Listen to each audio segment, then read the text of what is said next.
Hello, welcome. Oh, sorry, my producer just said we got some breaking news. When did I get a producer?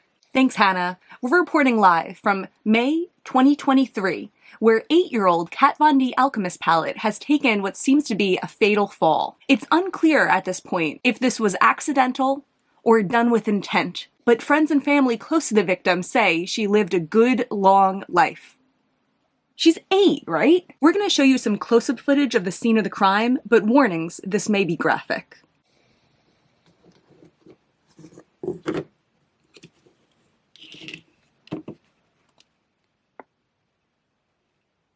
Hey, you were present at the time the accident took place.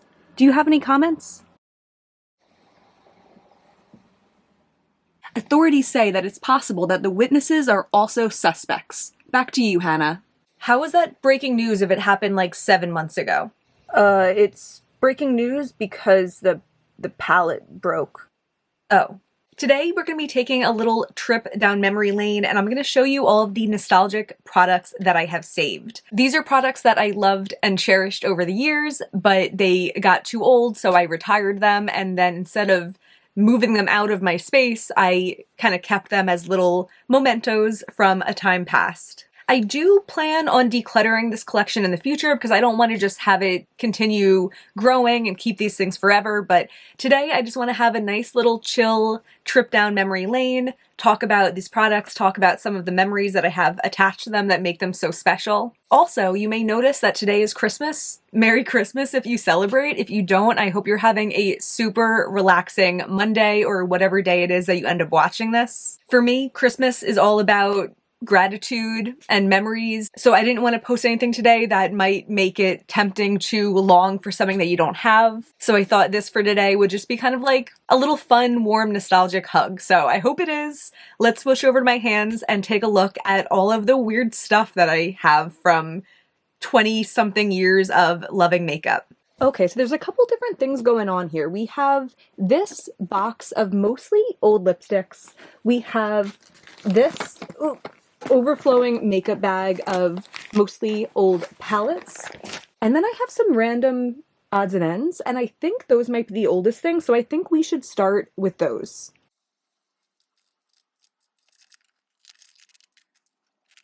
There actually might not be as much in my nostalgic collection as I thought there was. I didn't take good care of my stuff when I was younger, so I feel like by the time it was time to get rid of things, it was probably disgusting and I really had to. But the things that I know for sure are from high school are these. And I remember that almost every day in high school I wore a bronze shadow on my eye.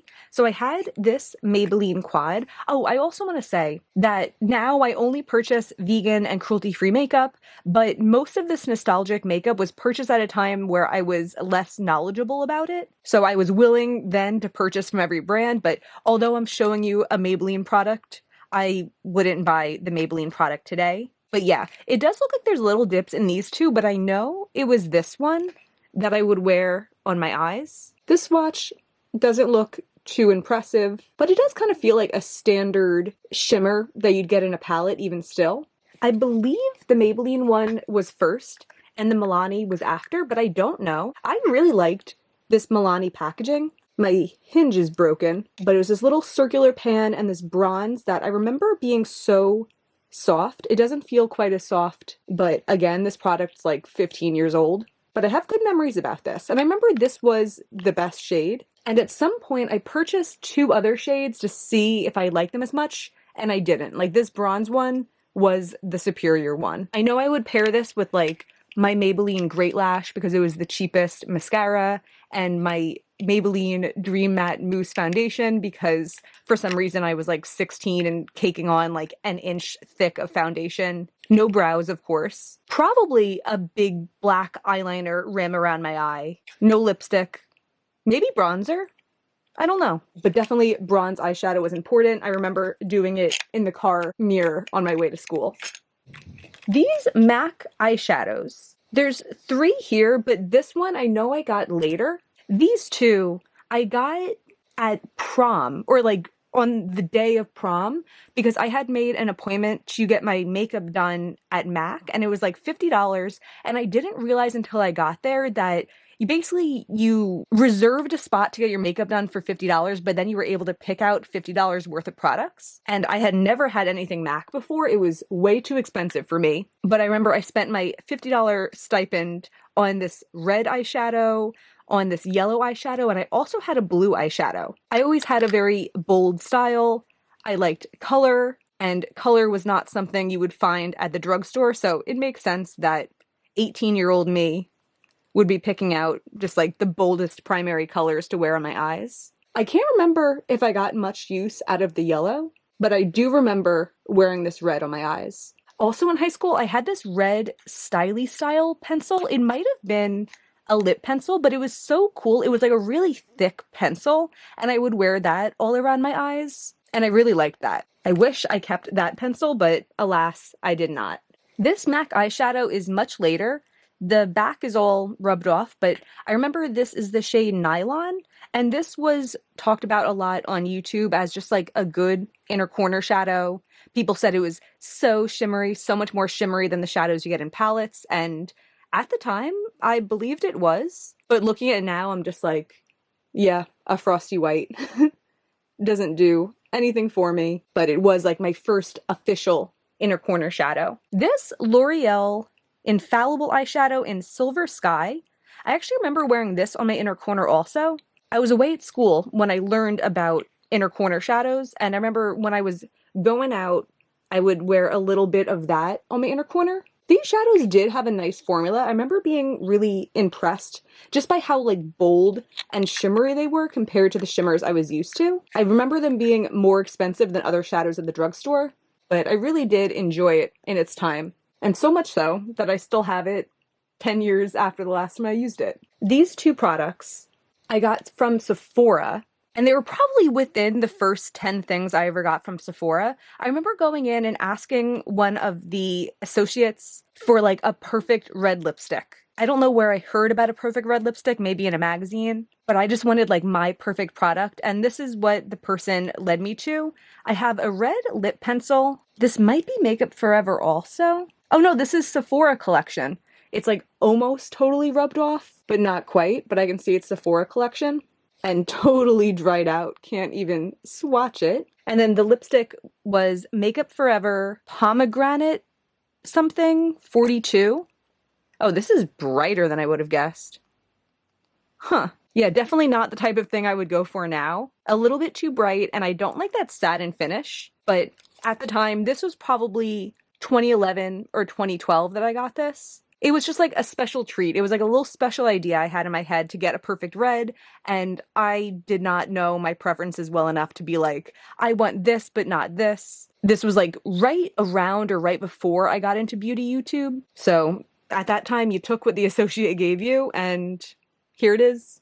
Here it is still now. I also have two Stila lipsticks here, but I'm going to save these to talk about when we talk about the rest of the lipsticks that are in the trunk.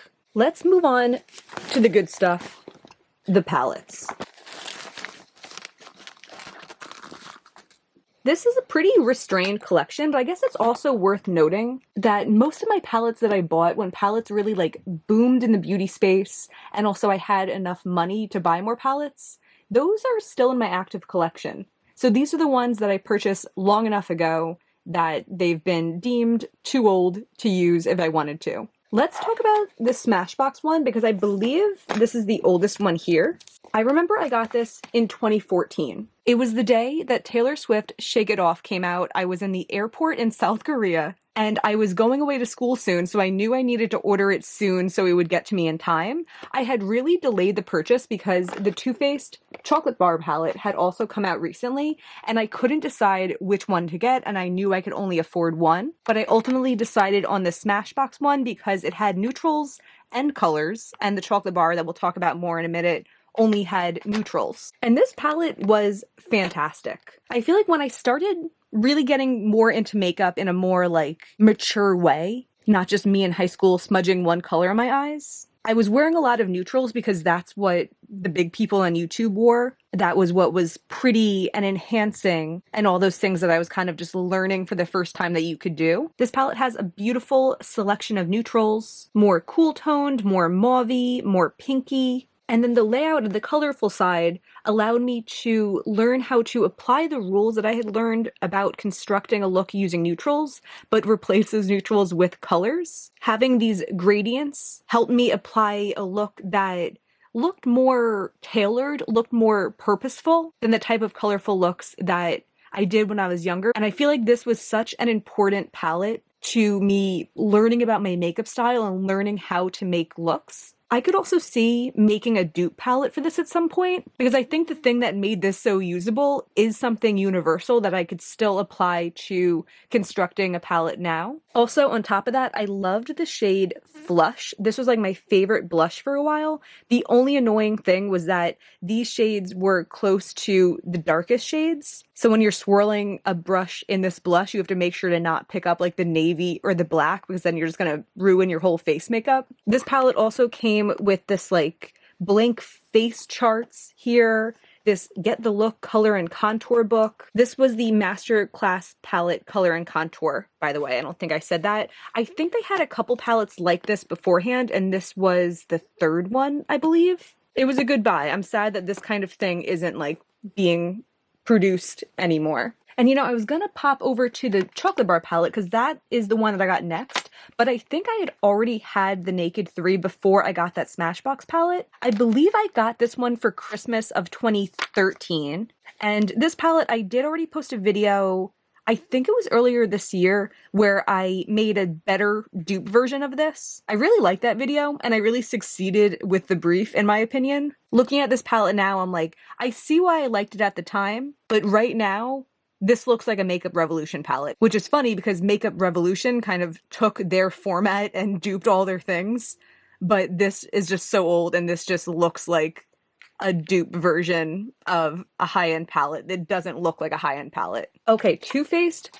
chocolate bar. This, I believe I got for Christmas of 2014, so a couple months after I got that Smashbox one. I talked about this one recently in a video also because this Salted Caramel was my favorite transition shade, and I set out on a quest to find a similar one in my collection, and I found something similar, but I was hoping to find something more similar. So I may stay on that quest in 2024, and eventually I do want to make a duping video for this palette as well. The Too Faced Peach palette. This was an era. This was a huge thing. This palette came out in a really like short, limited run, and then it went absolutely viral. People were trying to get it. You couldn't find it anywhere. And I remember the intense yearning I had for this palette. I ended up tracking it down, and I believe I got it for Christmas 2015, and I loved it. It was like a prized possession, and I think the fact that it was so hard to find added to the excitement of finally getting it, which I don't like admitting because I think that's what brands want to create. Looking at it now, is it super exciting? No. I mean, it's cute. I like the packaging of it. It still has that really good sweet peach candy smell. And there's things that I like about it, but I don't think this palette would go as well today as it went then. But it still gives me that like fond feelings of when I first got it. Like I feel like of all these palettes or all of this old makeup, this is one that I imagine keeping like forever because it does just make me happy and remind me of that time. I remember remarking to myself or like writing down at some point about how I was shopping too much, and I was like, I want everything I buy to be peach palette level of excitement. Like this was the marker for how much joy a product could bring me. I also used to have my own peach palette arranged with single shadows, and I took that apart a while ago, and I said that I was going to make a video at some point talking about my peach palette, and I haven't forgotten about that, but I also haven't had that assembled in forever, so at some point I will be maybe duping this out and then creating or recreating my own perfect peach palette, so keep an eye out for that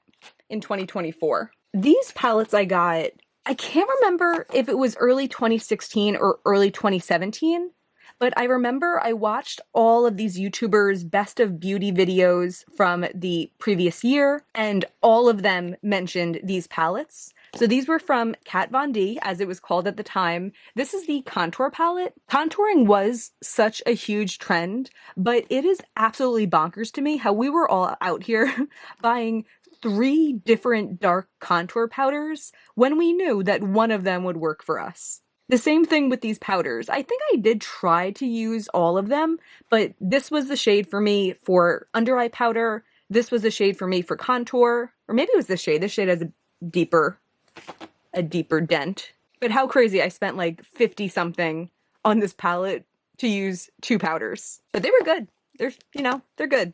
And then the Shade and Light eye palette, I don't remember using this so much, but clearly I did because I have pans in 2 of those huge shades. This was a useful and convenient palette. It had this more neutral color story, a more warm color story, and a more cool color story. It didn't have a perfect transition color for me though. I think this one definitely came the closest, but this one, even in this neutral quad, was much too cool. This one I believe was too light, and this was quite peachy, but I think I really did buy into the hype and I didn't analyze whether the colors were absolutely perfect for me or not. They also had a glimmer version of this, and I remember I had that. I think I had gotten that as a Christmas gift. I don't have it anymore. I don't think I liked the shimmer formula nearly as much as I liked the matte formula. And then this isn't an eyeshadow palette, but it's a cheek palette from Urban Decay. It was their collab with Gwen Stefani, and I think I got this kind of late. Like, the collab came out, and then a couple months later is when I went on the hunt for this. And I also believe it was one of the last products that I bought that wasn't vegan. I believe I got this in early 2016. I remember I got it at the Macy's in the city, and I was on my way to a Bernie Sanders rally, and I was so happy that the store had this one in stock. I think this was the shade that I liked the most. It's like a pearly light pink. I had also had the brow set that was part of this Urban Decay collab with Gwen Stefani, and I remember reflecting on the products being pretty good for me because I feel like me and Gwen Stefani have similar complexions. So if she made products that work for her, they work for me.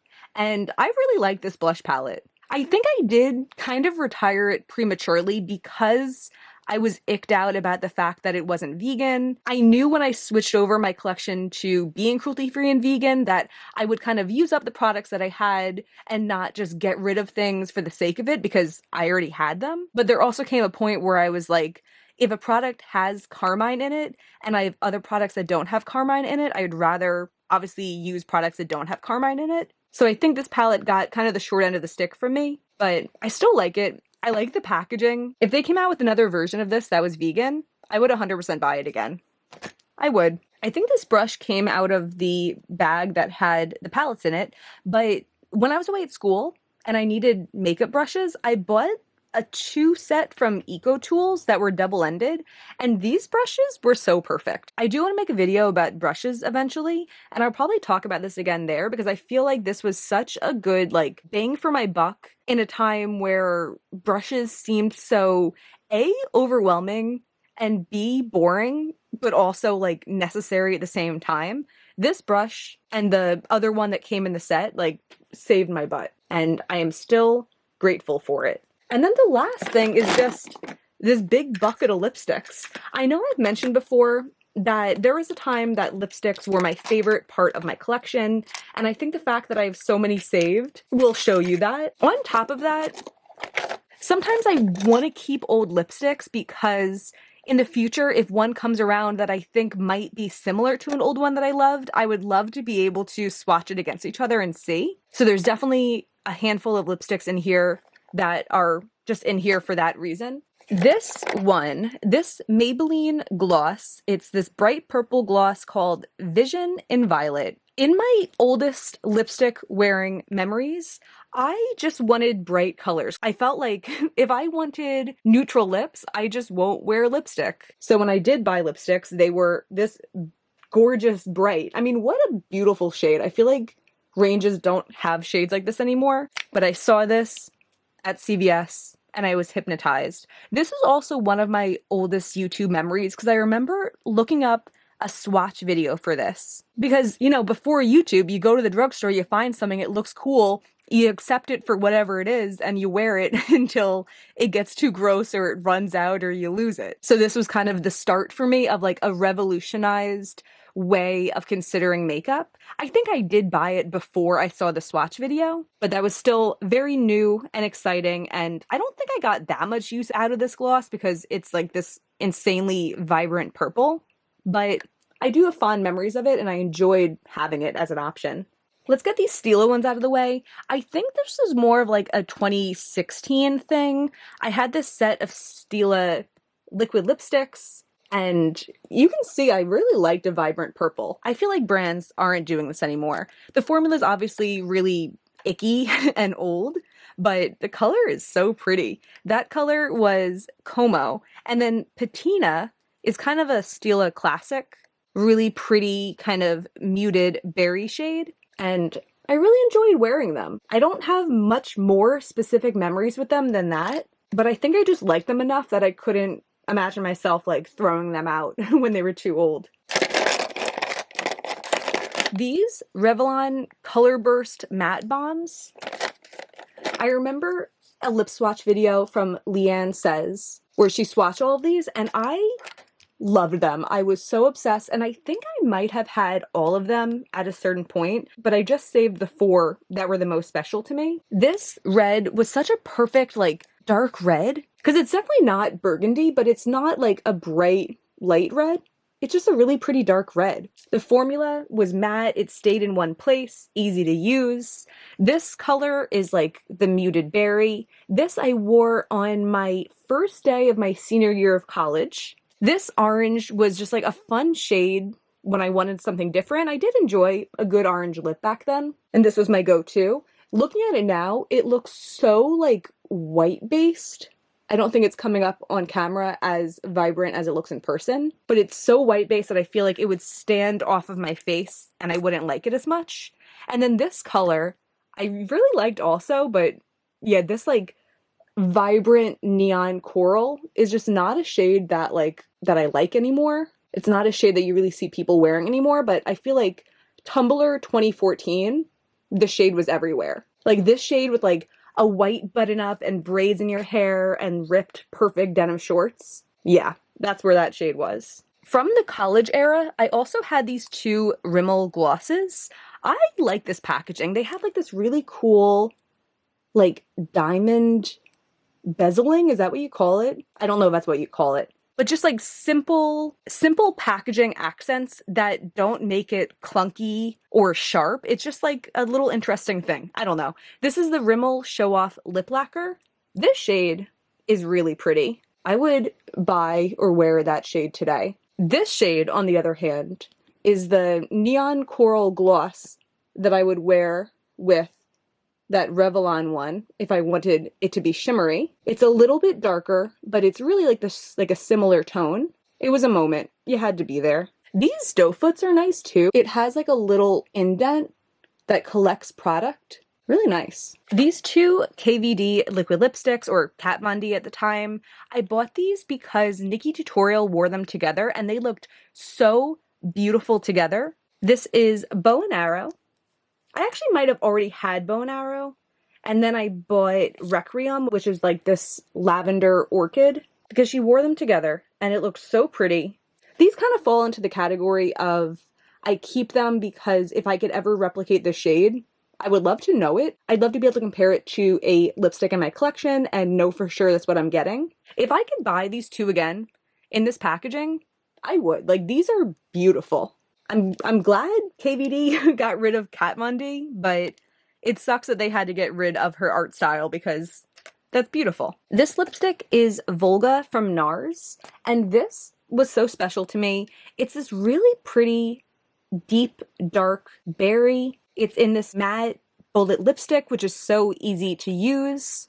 I also, like a couple years before getting this, which I think I got this in like 2013, and in 2011 I was in Russia and I made like really nice memories on the Volga River, and it made it extra special to me that this lipstick was called Volga. I also just like how small the packaging, like everything about this I really liked. It's understated, but it was so special to me, and I'm happy I still have it. Some of these I look at and I'm like, why do I still have it? And then others I look at and I'm like, I'm so happy I still have it. Lime Crime Salem. This packaging too, this like old gothic font. I don't think Lime Crime does it anymore, but it's so cool. Such a good font. This is a matte liquid lipstick. It's in the shade Salem, if I didn't say that. It's this dark brown, and this lipstick taught me that I like a dark brown. Looking at it now, it does look like it has yellow undertones. I'm wondering if that's a sign of its age or it always did. But I love this. I used it for way longer than I probably should have. I feel like this was active in my collection for like 8 years. And then I was like, girl, girl, you gotta put it to the side and move on. And it is sad because I haven't had a brown lipstick I've liked so much or liked enough that I remember to wear since that one. Let's try to go through the others quickly because I feel like I have a bunch more and they might be less interesting. A couple that I'm saving in case I can find a similar shade. This is the Kaja lipstick in Baby Girl. This one's not super old. I probably retired it maybe last year. Lime Crime Lip Blaze in Clover. This is a really nice formula, and it's sad that, as far as I know, they don't make it anymore. But it's kind of like a satin lipstick formula. Colourpop Mia. This was a collab with Becky G, I think. And this was my perfect lipstick for so long. RIP to the Colourpop Ultra Satins and RIP to this perfect, gorgeous shade. Colourpop Echo Park Satin Lipstick. So beautiful. Even like the doe foots just feel so nice and they go on so easily. Ooh, Magic Wand from Colourpop. Gorgeous, just like a little bit lighter and less warm. This Revlon lipstick, this is in the shade Seduction, and this was my perfect lipstick before any of these perfect lipsticks came around. Such like a soft, easy to wear nude. Love it. If Revlon ever goes cruelty-free, I'm buying this like day one. I mean, I'll have to know it's vegan also, but if Revlon ever goes cruelty-free, and I know this is vegan, buying it day one. Ooh, this Colourpop Lippy Stick in Sure Thing. This was their cream lippy stick, which I believe they only did for a short time. So pretty. Such a beautiful nude. Point Zero from Colourpop in collaboration with Kathleen Lights. This like gorgeous grayish brown. My Little Pony and Colourpop in Lemon Drop. I feel like this was my most recent iteration of having a purple lip that I love to wear. And I guess this reminds me that it's not just like a me in 2013 type of thing. Like, I would still be rocking this if I could still purchase it, but I can't. And with makeup brands, it's kind of like the chicken or the egg. Like, people are wearing less bold colors, but also makeup brands are coming out with less bold colors, so there's less options for bold colors to choose from if you want to incorporate it into your makeup collection. Because it is funny to think like all of these, or yeah, pretty much all of these, no, I think all of these are formulas that they don't make anymore. But I would rebuy all of these if I could. If I could rebuy these, they would be in my active collection and not in my nostalgic collection. And that's key. This is Cheap Thrills from Colourpop. This was kind of a more like purpley mauve. Oh, so pretty. I remember wearing that going out in the city with like a little orchid colored dress and my hair curled and silver rhinestoney accessories. It was a look.